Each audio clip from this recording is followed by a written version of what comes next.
എൻ്റെ വീഡിയോ കാണുന്ന എല്ലാ സുഹൃത്തുക്കൾക്കും നമസ്കാരം. ഞാൻ മിനി തോമസ്. അപ്പോൾ ഇന്നത്തെ ഒരു വീഡിയോ എന്ന് പറയുന്നത് നമുക്ക് എല്ലാവർക്കും നമ്മൾ ജനിച്ച് വളർന്ന നാട് വളരെ ഇഷ്ടപ്പെട്ടാണ്. അങ്ങനെയുള്ള വീഡിയോസ് നമുക്ക് എല്ലാ സ്ഥലങ്ങളിലും കാണാൻ പറ്റുമോ, എൻ്റെ ഗ്രാമം എന്നൊക്കെ പറയുന്നത് വളരെ ഉണ്ട്. അതുകൊണ്ടൊക്കെ നമ്മളെ ഓരോ പ്രവാസികൾക്കും നമുക്ക് ഇഷ്ടപ്പെട്ട സ്ഥലമാണ് നമ്മൾ കുടിയേറിപ്പാർത്ത സ്ഥലം. അങ്ങനെ ഞങ്ങൾ ഓസ്ട്രേലിയയിൽ കുടിയേറിപ്പാർത്ത സ്ഥലമാണ് ഈ വിക്ടോറിയ സ്റ്റേറ്റിലെ വൊന്താഗി എന്ന് പറഞ്ഞ അതിമനോഹരമായ ഒരു സ്ഥലം. ഒരു സൈഡിലെ നല്ല മൊട്ടക്കുന്നുകൾ, താഴത്തെ സൈഡിലെ നല്ല ബീച്ച്, എല്ലാത്തിൻ്റെ അതിൻ്റെ നടുക്ക് കിടക്കുന്ന വളരെ മനോഹരമായ ഒരു കുഞ്ഞു ഗ്രാമം എന്ന് വേണമെങ്കിൽ പറയാം.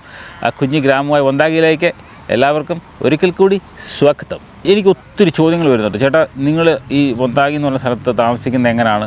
അവിടെ ഒന്നും ആളുകളും ഫെസിലിറ്റീസും ഒന്നും ഇല്ലാത്ത സ്ഥലങ്ങളാണല്ലോ, അങ്ങനെ എന്തുകൊണ്ടാണ് നിങ്ങൾ ഇങ്ങനെ താമസിക്കുന്നത്? അപ്പോൾ അതിനെക്കുറിച്ചാണ് ഇന്നത്തെ ഒരു വീഡിയോ. ഈ വൊന്താഗിയിൽ എന്തൊക്കെ ഫെസിലിറ്റീസ് ഉണ്ട്, എന്തുകൊണ്ടാണ് നമ്മളിവിടെ നിൽക്കുന്നത് എന്നൊക്കെ അറിയാൻ വേണ്ടിയുള്ളൊരു യാത്രയിലാണ്. അപ്പോൾ ആദ്യമേ നമുക്ക് നമ്മുടെ ഒരു പ്രത്യേക ഏറ്റവും പ്രധാനപ്പെട്ട ഒരു സ്ഥലം കാണിക്കാം. അവിടെ പോയി ഒന്ന് കാണിക്കാം. കമോൺ.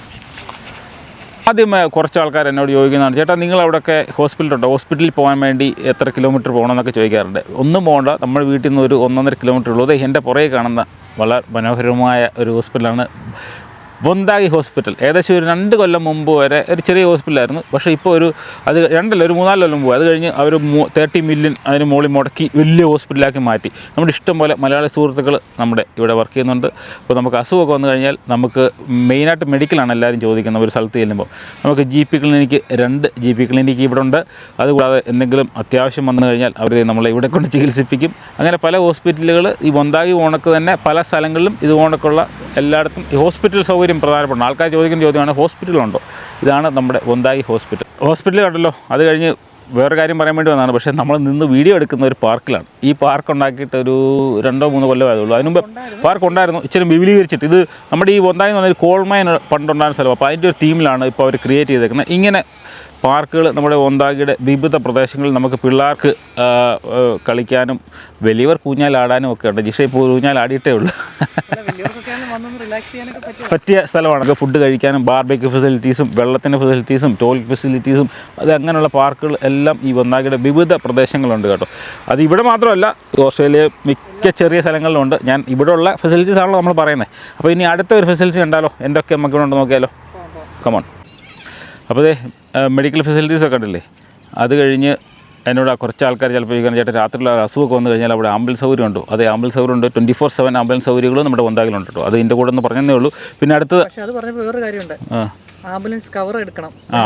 അത് ആംബുലൻസ് കവർ എന്ന് പറഞ്ഞാൽ അത് പല സ്റ്റേറ്റിലും വ്യത്യാസമാണ്. ഇപ്പോൾ മെൽബണിലോട്ട് വിക്ടോറിയ സ്റ്റേറ്റിലോട്ട് വരുന്ന ഒരാൾ നമ്മൾ ആംബുലൻസ് കവർ എടുത്തിരിക്കണം. കാരണം എന്താ വെച്ചാൽ വർഷത്തിലാണ് $100-150 ഉണ്ട് ഒരു ഫാമിലിക്ക്. എന്തെങ്കിലും ഒരു അസുഖമൊക്കെ വന്നു കഴിഞ്ഞാൽ ആംബുലൻസ് കവർ ഉണ്ടോ ഇല്ലെന്ന് അവർ ചോദിക്കില്ല, നമ്മളെ കൊണ്ടുപോകും. പക്ഷേ അത് കഴിഞ്ഞൊരു ബില്ലിങ് വരും. അതിന് മുമ്പ് ആംബുലൻസ് കവർ നമ്മൾ ഇൻഷുറൻസ് ഒക്കെ എടുക്കുന്നതുകൊണ്ട് ഒരു കവർ ഇവിടെ ഉണ്ട്. എനിക്ക് ക്യൂൻസ്ലാൻഡ് ചില സ്റ്റേറ്റിലൊക്കെ ഫ്രീ ആണെന്ന് നിൽക്കുന്നത് കേട്ടോ. അതൊരു സബ്ജക്റ്റ് കറക്ഷനാണ്. അടുത്ത കൂടുതൽ ചോദ്യം ചോദിക്കുന്നത്, ചേട്ടാ ഇവിടെ സ്കൂളുകളുണ്ടോ? ഇവിടെ 2-3 സ്കൂളുകളുണ്ട്. ഒന്ന് നോർത്ത് വൊന്താഗി പ്രൈമറി സ്കൂളുണ്ട്, പിന്നെ ഒരു കാത്തലിക് സ്കൂൾ സെൻറ്റ് ജോസഫിൻ്റെ കീഴിലുള്ള സ്കൂളുണ്ട്, പിന്നെ തൊട്ടപ്പുറത്ത് വൊന്താഗി പ്രൈമറി സ്കൂളുണ്ട്, പിന്നെ സൗത്ത് ഡഡ്ലിയിൽ ഒരു സ്കൂളുണ്ട്, പിന്നെ +2 വരെ ഇവിടെ ഉണ്ട്. അതായത് തൊട്ടപ്പുറത്ത് നമ്മുടെ പുതിയ ഒരു കെട്ടിടം അവരുണ്ടാക്കിയിട്ടുണ്ട്. 2-3 കൊല്ലമേ ഉള്ളൂ. +2 വരെ പഠിക്കാനുള്ള എല്ലാ സ്കൂൾ ഫെസിലിറ്റീസും ഇവിടെ ഉണ്ട്. കുറച്ച് കാര്യങ്ങളൊക്കെ നമ്മൾ മനസ്സിലാക്കിയില്ലേ. ഇനിയിപ്പോൾ അത് കഴിഞ്ഞ് ഇവിടെ ഭക്ഷണം കഴിക്കാനുള്ള മനോഹരമായൊരു സ്ഥലമുണ്ട്. ബാർബേക്കിനൊരു സംഭവം ഉണ്ട്. അപ്പോഴാണ് ഞാൻ ഓർമ്മ വന്നത്, നമുക്ക് ഇവിടെ ഞാൻ ഇടയ്ക്കിടയ്ക്ക് പറയാറുണ്ട് അരി മേടിക്കാൻ എന്ന് പറഞ്ഞൊരു പോക്ക് യാത്രയുള്ളതാണ്. അത് ഇവിടെ ഉള്ള സംഭവം എന്താണെന്ന് ചോദിച്ചു കഴിഞ്ഞാൽ, നമുക്ക് നമ്മുടെ കോൾസ് എന്ന് പറഞ്ഞ സൂപ്പർ മാർക്കറ്റുണ്ട്, വോൾവർത്ത് എന്ന് പറഞ്ഞ സൂപ്പർ മാർക്കറ്റ്, ആൾഡി എന്ന് പറഞ്ഞ സൂപ്പർ മാർക്കറ്റുണ്ട്, പിന്നെ IGA എന്ന് പറഞ്ഞ സൂപ്പർ മാർക്കറ്റുണ്ട്. ഇവിടുന്ന് നമുക്ക് ആവശ്യമുള്ള എല്ലാ സാധനങ്ങളും കിട്ടും. പക്ഷേ നമ്മുടേതായ ചില ഭക്ഷണ രീതികളുണ്ടല്ലോ, മസാലകൾ നമ്മുടെ അരി കിട്ടും, ഈ ബസ്മതി റൈസൊക്കെ കിട്ടും. പക്ഷേ നമ്മുടെ മട്ട അരിയൊക്കെ വേണമെന്നുണ്ടെങ്കിൽ മാത്രമാണ് നമ്മുടെ സിറ്റിയിലോട്ട് പോകുന്നത്. അതല്ലാന്നുണ്ടെങ്കിൽ ബാക്കിയുള്ള എല്ലാ സംഭവങ്ങളും നമുക്ക് ഷോപ്പിങ്ങിനായിട്ട്, ഇപ്പോൾ ആൽക്കഹോൾ വേണമെങ്കിൽ ആൽക്കഹോൾ കിട്ടും. നമുക്ക് പിള്ളേർക്ക് തുണി, ഡ്രസ്സ് തരങ്ങൾ, അങ്ങനെയുള്ള സംഭവങ്ങളെല്ലാം നമുക്കിവിടെ ഉണ്ട്. വേറെ ഒന്നും പോകേണ്ട കാര്യമില്ല. പക്ഷേ ഇങ്ങനെയുള്ള 1-2 കാര്യങ്ങൾ, നമ്മുടെ മസാലയും മട്ടയരി, അങ്ങനെയുള്ള നമ്മുടെ കുറച്ച് പേഴ്സൺ നമ്മുടെ ഫുഡിൻ്റെ തനതായ ഫുഡ് ഉണ്ടാക്കുന്ന രീതിയിലാണ്. അതങ്ങനെ കുറച്ച് കാര്യങ്ങൾ ഒഴിച്ച് ബാക്കിയുള്ളതെല്ലാം നമുക്കിവിടെ കിട്ടും. അതും ഒരു കാര്യം തന്നെയാണ്. ഹോസ്പിറ്റലാണ് നമ്മൾ പുറകെ കണ്ടത്. അവിടെ നിന്ന് ജോലിയെ കിട്ടിക്കഴിയുമ്പോൾ നമുക്ക് കാശിടാൻ വേണ്ടി പോക്കറ്റ് ഇടാൻ പറ്റുമല്ലോ. അപ്പോൾ ബാങ്കുകൾ ഇവിടെ 3-4 ബാങ്കുണ്ട്. ഒന്ന് ANZ ബാങ്ക് ഉണ്ട്, ബെൻഡിഗോ ബാങ്ക് ഉണ്ട്, കോമൺവെൽത്ത് ബാങ്ക് ഉണ്ട്, പിന്നെ 3-4 ഉണ്ടല്ലേ, 4-5 ബാങ്കുകളിവിടെ ഉണ്ട്. അപ്പോൾ ആ ബാങ്ക് ഫെസിലിറ്റീസും ATM മെഷീൻസ് അതെല്ലാം ഇവിടെ ഉണ്ട് കേട്ടോ. ഞങ്ങൾ സാധാരണ യാത്രയൊക്കെ പോകുമ്പോഴത്തേക്ക് നമ്മൾ ഭക്ഷണം ഉണ്ടാക്കിക്കൊണ്ട്, കാരണം ഞങ്ങൾക്ക് KFC മാക്ഡൊണാൾഡ്സൊക്കെ നമ്മൾ വളരെ റെയറായിട്ട് കഴിക്കുള്ളൂ, കഴിക്കാമെന്നുള്ളതല്ല വല്ലപ്പോഴും കഴിക്കും. പക്ഷേ നമുക്കൊരു പെട്ടെന്ന് ഒരെണ്ണം തോന്നുകയാണ്, ഒരു വൈറ്റ് ഒരു ഫാമിലി ബക്കറ്റ് മേടിച്ചാലോ എന്ന് തോന്നുന്നു കഴിഞ്ഞാൽ നമുക്കിവിടെ KFC ഉണ്ട്, അല്ലെങ്കിൽ മാക്ഡൊണാൾഡ്സ് ഉണ്ട്, സബ്വേ ഉണ്ട്, പിസ്സ ഷോപ്പുകളുണ്ട്, നല്ല നല്ല കോഫി ഷോപ്പുകളുണ്ട്. അങ്ങനെയുള്ള എല്ലാ കോഫി ഷോപ്പുകൾക്ക് ഇഷ്ടംപോലുണ്ട്, ചെറിയ ചെറിയ അല്ലേ, ഇഷ്ടം കോഫി ഷോപ്പുകളല്ല. കാരണം ഈ കോഫി ഒരു കൾച്ചർ എന്ന് പറയുന്നത് ഇവിടെ ഭയങ്കര കൂടുതലാണ്. എനിക്ക് ചായ, നമ്മുടെ നാട്ടിലെ ചായക്കട എന്ന് പറയും, എന്ന് പറഞ്ഞ പോലെ തന്നെ രാവിലെ സ്വറ പറഞ്ഞ് വന്ന് ഒരു കാപ്പിയൊക്കെ കുടിക്കാനും. ഈ പ്രായമായി കഴിഞ്ഞ് റിട്ടയർമെൻറ്റ് ലൈഫ് എൻജോയ് ചെയ്യാൻ വേണ്ടിയിട്ട് പ്രായമുള്ള ആളുകൾ ഭാര്യ, ഭർത്താവ്, ഫ്രണ്ട്സ് എല്ലാം ഒക്കെ ആയിട്ട് അവർ വന്ന് ചായ കുടിച്ച് വർത്താനമൊക്കെ പറഞ്ഞ് സ്വറ പറഞ്ഞിരിക്കുന്നതാണ് നമ്മൾ മെയിനായിട്ട് കാണുന്നത്. പിന്നെ നമ്മൾ പോറുണ്ട് ഇല്ലെന്നല്ല. അതെ, അങ്ങനെ കോഫി കഫേകളും ഒക്കെ എല്ലാ ഫെസിലിറ്റീസും ഇവിടെ ഉണ്ട് കേട്ടോ. പിന്നെ നമ്മൾ വേറൊരു കാര്യം എടുത്തു പറയേണ്ട ഒരു കാര്യമാണ്, അത് ഈ ബോന്തായി മാത്രമല്ല കേട്ടോ, ഓസ്ട്രേലിയ വിവിധ ഭാഗങ്ങളിലും വിവിധ രാജ്യങ്ങളിലും ഉണ്ട്. ഞാനന്ന് ഇവിടുത്തെ ഒരു ഫെസിലിറ്റീസ് പറഞ്ഞെന്നുള്ളൂ. ഇവിടെ ഈ ഫ്യൂണറൽ സർവീസ് എന്ന് പറയുന്ന ഇവിടെ 2 ഉണ്ട്, ഹാൻലി ആൻഡേഴ്സൺ അല്ലേ, മിൽക്കിൻസ്, അങ്ങനെ 2 ഉണ്ട്. നമ്മുടെ നാട്ടിലൊക്കെ എന്ന് പറഞ്ഞു കഴിഞ്ഞാൽ നമുക്ക് ജനിച്ചാൽ നമ്മൾ ഒരിക്കലും മരിക്കും, അത് വളരെ യാഥാർത്ഥ്യവും സത്യമായ ഒരു കാര്യമാണ്. അപ്പം നമ്മുടെ നാട്ടിലൊക്കെ സത്യം പറഞ്ഞു കഴിഞ്ഞാൽ നമ്മൾ ഒരാൾ മരിച്ചു കഴിഞ്ഞാൽ അവർക്ക് അങ്ങനെ ഒരു വലിയ പ്ലാനിങ്ങോ കാര്യങ്ങളൊന്നും കാണുകയില്ല. പക്ഷേ അവരുടെ ചടങ്ങ്, മതപരമായ ചടങ്ങുകളൊക്കെ അത് കഴിഞ്ഞ് അവരുടെ ഫാമിലി ബന്ധുക്കളൊക്കെ കൂടി നടത്തും. പക്ഷേ നമ്മുടെ ഇവിടെ എന്ന് പറഞ്ഞാൽ അങ്ങനെയല്ല. ഒരാളൊരു നഴ്സിംഗ് ഹോമിൽ പോയി കഴിയുമ്പോൾ തന്നെ അവർക്കൊരു പ്ലാനിങ് ആണ്, എങ്ങനെയാണ് നടത്തേണ്ടത്, ദഹിപ്പിക്കണോ അല്ലെങ്കിൽ മതപരമായിട്ട് നടത്തിയിട്ട് കൊണ്ട് അടക്കണോ എന്നൊക്കെ. ഇവിടെ കോമൺ ആയിട്ടുള്ള സെമിട്രിയാണ് ഉള്ളത്, അല്ലാതെ നമ്മുടെ പള്ളിയുടേതായ ഒരു വക സെമിട്രി നമ്മുടെ ഈ മൊന്താഗിലില്ല. അപ്പം ഉദാഹരണം പറയുകയാണെങ്കിൽ ഒരാൾ മരിച്ചു കഴിഞ്ഞാൽ അവർക്ക് വേണമെങ്കിൽ അവരൊരു ക്രിസ്ത്യാനിയോ അങ്ങനെ ആരെങ്കിലും ആണെന്നുണ്ടെങ്കിൽ അവർക്ക് മതപരമായ ചടങ്ങുകൾ നടത്തിയിട്ട് അവരെ ആ കോമൺ ആയിട്ടുള്ള സെമിട്രി കൊണ്ട് നടത്താം. അതല്ല എനിക്ക് മതപരമായിട്ടൊന്നും വേണ്ടെന്ന് പറഞ്ഞാലും അവർക്ക് ആ സെമിട്രി കൊണ്ട് നടത്താം. അപ്പോൾ ഇതൊക്കെ നേരത്തെ ഒരു പ്ലാനും പദ്ധതിയും എല്ലാം ഒരു തയ്യാറാക്കി വെക്കും. അതൊരു ഫെസിലിറ്റീസും കാര്യങ്ങളെല്ലാം ഇവിടെ അങ്ങനെ ഉള്ളതാണ് കേട്ടോ. പിന്നെ വേറൊരു മെയിൻ കാര്യം എന്നോട് ആൾക്കാർ ചോദിക്കുന്നതാണ്, ചേട്ടാ ഞങ്ങളവിടെ വരുന്നുണ്ട്, ലൈസൻസോ കാര്യങ്ങളൊന്നുമില്ല, വണ്ടിയൊന്നും ആദ്യം എടുക്കുന്നില്ല. അപ്പം അങ്ങനെ വരുമ്പോഴത്തേക്ക് ഒരു ചെറിയ പ്രശ്നമുള്ള എന്താണെന്ന് വെച്ച് കഴിഞ്ഞാൽ ട്രാൻസ്പോർട്ട് ഫെസിലിറ്റീസ് പറയുന്ന ഒരു ചെറിയ പ്രശ്നമാണ് ഇതുപോലുള്ള ഗ്രാമങ്ങളിൽ, ഓസ്ട്രേലിയയുടെ. അതാണ് ഓസ്ട്രേലിയ ഇത്രയും വലിയ സ്ഥലമാണ്. അപ്പോൾ ഇങ്ങനെയുള്ള ചെറിയ ചെറിയ ഗ്രാമങ്ങളെ വരുമ്പോൾ നമുക്ക് പബ്ലിക് ട്രാൻസ്പോർട്ട് ഉണ്ട് ഇല്ല എന്നുള്ളതല്ല. ഇപ്പോൾ ഉദാഹരണം പറയുകയാണെങ്കിൽ 2 മണിക്കൂർ കൂടി വരുമ്പോഴത്തേക്ക് നമ്മുടെ ആ സ്ട്രീറ്റിൻ്റെ അത് വഴിയൊക്കെ ബസ് ഇങ്ങനെ പോകും. അതിനെപ്പറ്റി ഞാനൊരു വീഡിയോ ചെയ്തിട്ടുണ്ടെന്നുള്ളതാണ്, ഓർക്കുന്നുണ്ടോ ആ വീഡിയോ? ഈ വണ്ടിയെക്കാരൻ ആരും ഇല്ലയെന്ന് ചോദിച്ചിട്ടുണ്ട്. അത് ആ വണ്ടിയിലൊന്നും ആരുമില്ല. ചിലപ്പം വല്ല പെൻഷനായ ആൾക്കാരൊക്കെ ചിലപ്പോൾ ഈ ടൗണിലോട്ട് ഇറങ്ങാൻ വേണ്ടി ഒന്ന് പോയി 2 മണിക്കൂർ കഴിഞ്ഞ് തിരിച്ചു വരുന്നു. അങ്ങനെ ഒരു ട്രാൻസ്പോർട്ട് ഫെസിലിറ്റീസ് ഉണ്ട് ഇവിടെ, പബ്ലിക് ട്രാൻസ്പോർട്ട് ഉണ്ട്. പക്ഷേ എല്ലാവർക്കും ഇവിടെ വരുമ്പം കാറ് ലൈസൻസ് മസ്റ്റാണ്. ഒരു കാർ എടുത്തില്ലെന്നുണ്ടെങ്കിൽ ഒരു സ്ഥലത്തോട്ട് പോകാൻ ഭയങ്കര പാടാണ്. ഉദാഹരണം പറയുകയാണെങ്കിൽ നമ്മൾ ഈ ഹോസ്പിറ്റൽ തന്നെ ഇവിടെയാണ് നമ്മൾ താമസിക്കുന്ന നോർത്ത് മൊന്താഗിലാണ്. ഏകദേശം ഒരു 2.5 കിലോമീറ്റർ ഉണ്ട്. ഈ 2.5 കിലോമീറ്റർ അല്ലെങ്കിൽ 3 കിലോമീറ്റർ എന്ന് പറഞ്ഞാൽ രാവിലെ നടന്നു വരാനായിട്ട് നല്ല പാടാണ്. ഒന്നീ ആരെങ്കിലും കൊണ്ടാക്കണം. അപ്പം വണ്ടി എന്ന് പറയുന്നത് ഒരു മെയിൻ ഇമ്പോർട്ടൻ്റ് ആണ്. പിന്നെ ആൾക്കാരോട് ചോദിക്കണം, നിങ്ങളുടെ അടുത്ത് എയർപോർട്ടുണ്ട്? നമ്മുടെ അടുത്ത് എയർപോർട്ടൊന്നുമില്ല, മെൽബൺ എയർപോർട്ട് മാത്രമേ ഉള്ളൂ, ഏകദേശം 140 കിലോമീറ്റർ അകലെയാണ്. പിന്നെ എപ്പോഴും നമ്മൾ എയർപോർട്ടിന് പോകുന്നില്ലല്ലോ. പിന്നെ ഇവിടുന്ന് മെൽബോണിലോട്ടുള്ള ഒരു ട്രാൻസ്പോർട്ട് ഫെസിലിറ്റീസ് എന്ന് പറയുന്നത് ഇവിടെ ട്രെയിൻ ഇല്ല. നേരത്തെ ഉണ്ടായിരുന്നു, പക്ഷേ ഇപ്പോൾ നമുക്കുള്ളത് മെയിനായിട്ടും ബസ്സാണ്. അതായത് ഇവിടുന്ന് V-ലൈൻ ബസ്സുകൾ ഇവിടെ നേരെ നമുക്ക് മെൽബണിലോട്ട് അവൈലബിൾ ആണ്. അതാണ് മെയിനായിട്ട് നമ്മൾ പോകുന്നത്. അല്ലെങ്കിൽ നമ്മുടെ സ്വന്തം കാർ ഉപയോഗിച്ച് പോകും. അതാണ് ട്രാൻസ്പോർട്ട് ഫെസിലിറ്റിയുടെ കാര്യം പറയാനുള്ളത്. ഇത് കണ്ടില്ലേ, ഇപ്പോൾ ഇതൊക്കെയാണ് ഇവിടെ നമുക്കായിട്ട് മെയിനായിട്ടുള്ള ഫെസിലിറ്റീസ്. സ്കൂളുണ്ട്. ഇപ്പം ഉദാഹരണം പറയുകയാണെങ്കിൽ മുമ്പേ നമ്മൾ ട്രാൻസ്പോർട്ടിൻ്റെ കാര്യം പറഞ്ഞു. ട്രാൻസ്പോർട്ട് നമ്മൾ ചില ആൾക്കാരെ ചേട്ടാ വണ്ടി എടുക്കാനായിട്ട് എങ്ങനെയാണെന്ന് ചോദിക്കാറുണ്ട്.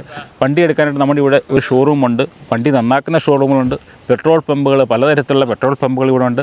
അതെല്ലാം നമ്മുടെ ഈ ഫെസിലിറ്റീസ് ഉണ്ട്. എല്ലാം ഞാൻ പ്രതിപാദിക്കുന്നില്ല. അപ്പോൾ നമ്മൾ സാധാരണ നമ്മൾ ഇവിടുന്ന് വണ്ടിയൊക്കെ എടുക്കുമ്പം നമ്മൾ കാരണം സിറ്റിയിലൊക്കെ പോയി എടുക്കും, അത് വിലയുടെ വ്യത്യാസമൊക്കെ ഉണ്ട്. പക്ഷേ ഇവിടെയും വണ്ടിയുടെ ഫെസിലിറ്റീസും വണ്ടിയുടെ ചെറിയ ഷോറൂമുകളും കാര്യങ്ങളെല്ലാം ഉണ്ട്. ടയോട്ടയുടെയും ഒക്കെ ഇവിടെ ഷോറൂമുകളുണ്ട്. പിന്നെ ഇവിടുത്തെ ഇങ്ങനെയുള്ള ഗ്രാമങ്ങളിൽ താമസിച്ചാലുള്ള ഗുണങ്ങളും ദോഷങ്ങളും എന്ന് വെച്ച് കഴിഞ്ഞാൽ ഞാൻ ആദ്യമേ ദോഷങ്ങൾ പറയാം. വേറൊന്നും കൊണ്ടല്ല, നമുക്കൊരു ഒതുങ്ങിയ ലൈഫായിരിക്കും. നമുക്ക് പെട്ടെന്ന് സിറ്റി ലൈഫ് അടിച്ചു പൊളിക്കുന്ന ചില ആൾക്കാരൊക്കെ ഉണ്ടല്ലോ. നമുക്കിപ്പോൾ ഒരു സിനിമ കാണാൻ പോകണം, അല്ലെങ്കിൽ അങ്ങനെ ഒരു സംഭവം, ഈ പറഞ്ഞ നമ്മുടെ അരിയുടെ ചില പ്രശ്നങ്ങൾ, ഇങ്ങനെയുള്ള ഒരു പിന്നെ ട്രാൻസ്പോർട്ട് ഇപ്പോൾ ആദ്യമായിട്ട് വരുന്ന ഒരാൾക്ക് വണ്ടി ഇല്ലെന്നുണ്ടെങ്കിൽ അവർക്ക് സർവൈവ് ചെയ്യാൻ ഒരു ഇച്ചിരി പാടായിരിക്കും. അങ്ങനെയുള്ള കുറച്ച് ഡ്രോബാക്കുകളുണ്ട്. പിന്നെ ഗുണവശങ്ങൾ എന്താണെന്ന് വെച്ച് കഴിഞ്ഞാൽ പീസ്ഫുള്ളായിട്ട് ജീവിക്കാൻ പറ്റിയ മനോഹരമായ സ്ഥലമാണ്. ഈ പറഞ്ഞ ഫെസിലിറ്റീസ് എല്ലാം ഇവിടെ ഉണ്ട് അല്ലേ? ഇവിടെ വേറൊരു കാര്യം അല്ല, ഇവിടെ ഉണ്ട്. ഞാൻ ജിഷയോട് ഇപ്പം ചോദിക്കാം. അപ്പോൾ ഏതായാലും ജിഷയുടെ അഭിപ്രായം കൂടെ നമുക്കൊന്ന് പെട്ടെന്ന് കേൾക്കാം. എന്താണ് ഇവിടെ താമസിച്ചിട്ട് ഈ 10 കൊല്ലം താമസിച്ചിട്ട് എന്താണ് ഗുണങ്ങളും ദോഷങ്ങളും എന്നുള്ള പെട്ടെന്ന് നമുക്കും ചോദിക്കാം. നമ്മൾ ഓൾറെഡി പറഞ്ഞു ഗുണങ്ങളും ദോഷങ്ങളൊക്കെ എൻ്റെ ഒരു ഇത് പറഞ്ഞു. അപ്പോൾ ജിഷയ്ക്ക് എന്താണ് ഇവിടെ 10 കൊല്ലമായിട്ട് താമസിച്ചിട്ട് തോന്നിയത്? ഇവിടെ താമസിച്ചിട്ട് എന്നാ തോന്നിയെന്ന് വെച്ച് കഴിഞ്ഞാൽ ഞാൻ സിറ്റി ലൈഫ് ആഗ്രഹിക്കുന്ന ഒരു വ്യക്തിയല്ല. ഞാൻ കുറച്ചുകൂടെ കാം ആൻഡ് ക്വയറ്റായിട്ടുള്ള പ്ലേസാണ് നോക്കുന്നത്. അപ്പോൾ എന്നെ സംബന്ധിച്ചോളം ഇപ്പം ജോലി കഴിഞ്ഞ് വീട്, പിന്നെ ഒരു സൗദിയുള്ള ദിവസങ്ങളാണെങ്കിൽ ഞാൻ ആഗ്രഹിക്കുന്നത് എൻ്റെ പിള്ളേരുമായിട്ടൊന്ന് പുറത്തൊന്ന് പോകാമെന്നുള്ള. അപ്പോൾ അതിന് തൊട്ടടുത്ത് നല്ല ബീച്ചുകളുണ്ട്. നടക്കാൻ പറ്റുന്ന പാർക്കുകൾ ഇതുണ്ട്, വോക്ക് പാത്തുകളുണ്ട്, അതുപോലെ പാർക്കുകളുണ്ട്. അപ്പോൾ അങ്ങനെ എല്ലാം കൂടെ നോക്കുമ്പോൾ എനിക്കത് ഭയങ്കര ഹാപ്പിയാണ്. അതായത് കണ്ടില്ലേ, ഇതുപോലൊക്കെയുള്ള നടക്കാനുള്ള വഴികൾ, അത് ഓസ്ട്രേലിയ എവിടെ ചെന്നാലും നമുക്ക് റെയിൽ ട്രെയിൽ അങ്ങനെയുള്ള സംഭവങ്ങൾ, നടക്കാൻ സൈക്കിൾ ഓടിക്കാനുള്ള വഴികൾ ഇഷ്ടംപോലെ ഉണ്ട്. എസ്പെഷ്യലി നമ്മളിപ്പോൾ നടക്കുന്നതായതുകൊണ്ടാണ്, നമ്മൾ ഒന്നായി താമസിക്കുന്നതുകൊണ്ടാണ് നമ്മുടെ വീടിൻ്റെ അവിടുന്ന് ഈ ഒന്നായി മുഴുവൻ നമുക്ക് റോഡിലോട്ട് ഇറങ്ങാതെ ഈ സൈഡിൽ കൂടെ സൈക്കിൾ ഓടിച്ച് പോകാനും നടക്കാനും പറ്റിയ പാതകളാണ്. പിന്നെ അത് എൻ്റെ പുറകോട്ട് നോക്കിയേ, ഇതാണ് ബണ്ണിങ്സ്. ഓസ്ട്രേലിയയിലുള്ള എല്ലാവർക്കും അറിയാം ബണ്ണിങ്സ് ഒരു ഹാർഡ്വെയർ എന്ത് പറഞ്ഞാൽ നമുക്ക് വീട്ടിന് വേണ്ട എല്ലാ സംഭവങ്ങളും A to Z സംഭവങ്ങൾ ഈ ബണ്ണിങ്സിലുണ്ട്. നേരത്തെ അപ്പുറത്ത് തൊട്ട് പുറകിൽ ഒരു 2 കൊല്ലം മുമ്പാണ് അവരിങ്ങോട്ട് വെച്ചത് അല്ലേ? 2 കൊല്ലം ആയതേ ഉള്ളൂ അവരിങ്ങോട്ട്, 1.5 കൊല്ലമായെന്ന് തോന്നുന്നു ഇങ്ങോട്ട് വെച്ചിട്ട്. അപ്പം ഇമ്പോർട്ടൻ്റ് ആയിട്ടുള്ള എല്ലാ വീട്ടിൽ വേണ്ട, നമ്മൾ ഉപ്പ് തൊട്ട് കർപ്പൂരം വരെ എന്നൊക്കെ പറയുന്നതൊക്കെ എല്ലാ സാധനങ്ങളും, വീടിനാവശ്യമായ എല്ലാ സാധനങ്ങളും ഇവിടെ കിട്ടും. ഇവിടെ വലിയ പുതിയ ബണ്ണിങ്സ്, അതാ വൊന്താഗിലുള്ള ഒരു പ്രത്യേകതയാണ്.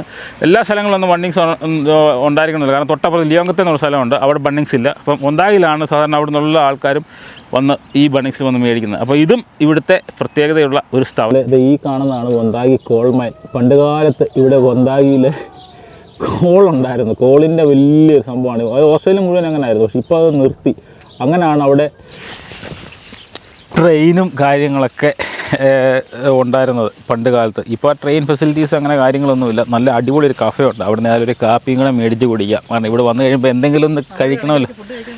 അതെ. അപ്പോൾ ഇതാണ് വൊന്താഗി കോൾമൈൻ കേട്ടോ.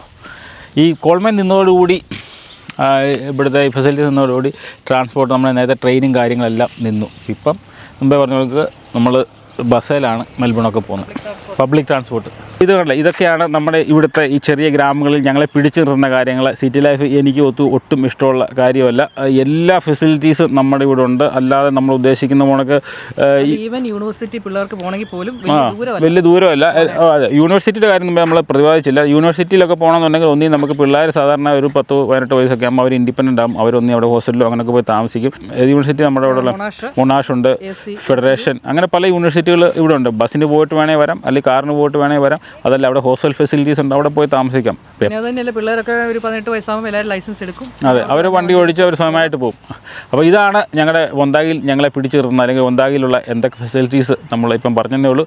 അപ്പം അടുത്ത നല്ലൊരു വീഡിയോ കാണുമ്പോൾ എല്ലാവർക്കും നന്ദി, നമസ്കാരം. നമസ്കാരം.